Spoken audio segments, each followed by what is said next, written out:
नमस्कार. फेसबुकवरती स्क्रोल करताना जेव्हा शोभा गोडबोले जोशी हे नाव मला दिसतं, तेव्हा आपसुकच माझ्या चेहऱ्यावर एक हसू येऊन जातं.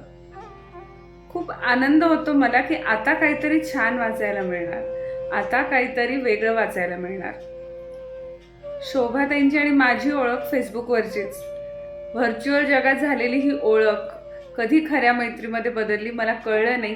पण ही मैत्री होण्यामागे सगळ्यात मोठा आणि सिंहाचा वाटा म्हणजे त्यांचं लिखाण. त्यांच्या प्रत्येक कथेमध्ये मला एक अनुभव येतो, तो म्हणजे की ज्या प्रकारे त्या वर्णन करतात, असं वाटतं की सगळं काही आपल्या समोर घडतंय. दुसरी गोष्ट, त्या आपसुकपणे आपल्याला त्या काळात घेऊन जातात, ज्या काळातल्या त्यांच्या गोष्टी असतात. मग तो त्यांच्या बालपणीचा काळ असो किंवा काही काल्पनिक कथेमधला काळ असो, ते पूर्ण चित्र ते आपल्यासमोर फार सुंदरपणे उभं करतात. तिसरी गोष्ट, त्यांची पात्रांची जी नावं असतात ती सुद्धा फार विचार करून आणि फार अनोखी नावं असतात. म्हणजे प्रत्येक नावाला आणि त्या पात्राच्या भूमिकेला एक अर्थ असतो, एक कनेक्शन आपल्याला सापडतं. अजून एक महत्त्वाची गोष्ट म्हणजे त्यांच्या कथांमध्ये खूप वैविध्यता आहे. पण कुठल्याही विषयाची कथा असेल तरीही त्यामागे त्यांनी जो केलेला अभ्यास असतो, मेडिकल फील्डशी रिलेटेड, उदाहरण म्हणून द्यायचं झालं तर खलीश ही कथा, ती माझी त्यांनी लिहिलेल्या कथांपैकी सगळ्यात आवडती कथा आहे.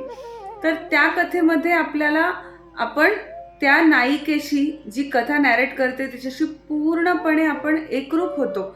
आपल्याला शेवटी ती आपलीच कथा वाटू लागते. तिचं दुःख आपलं दुःख वाटू लागतं, तिच्या भावना आपल्या भावना वाटू लागतात.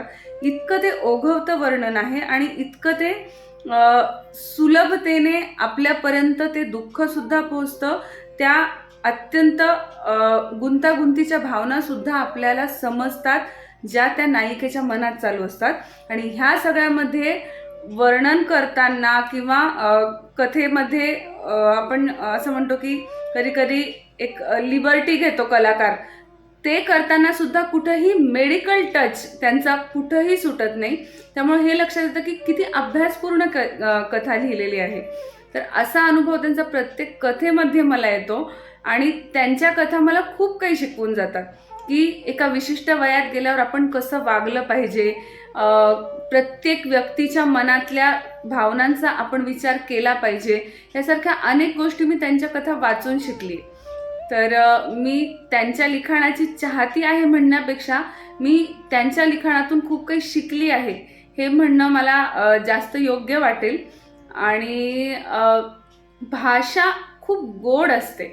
म्हणजे वाचतानाच जाणवतं की ही व्यक्ती प्रत्यक्ष आयुष्यामध्ये सुद्धा इतकीच गोड असणार आहे, इतकीच मधुर आणि रसाळ वाणी ह्या व्यक्तीची असणार आहे. आणि ते मला पटलं सुद्धा जेव्हा मी त्यांना प्रत्यक्ष भेटले. आणि आता तर त्यांचं पुस्तक येतंय, ह्यासाठी म्हणजे माझ्यासाठी ह्याहून जास्त आनंदाची गोष्ट कुठलीच नाही. तुम्हाला शोभाताई खूप खूप शुभेच्छा आणि असे अजून अनेक पुस्तकं तुमचे निघो आणि त्याच्यासाठी मी तुमचं पुस्तक सर्वप्रथम घेणार इथून पुढे, हे मी तुम्हाला आधीच सांगून ठेवते. तुमच्या या लिखाण प्रवासाला खूप खूप शुभेच्छा आणि थँक्यू, तुम्ही हे दाखवल्याबद्दल मला की तुमच्या वयात गेल्यावर ग्रेसफुली मी कसं जगायचं आहे, हे मी तुमच्याकडून आणि तुमच्या कथांमधून शिकले. त्यामुळे तुम्हाला खूप मनापासून धन्यवाद आणि खूप खूप शुभेच्छा.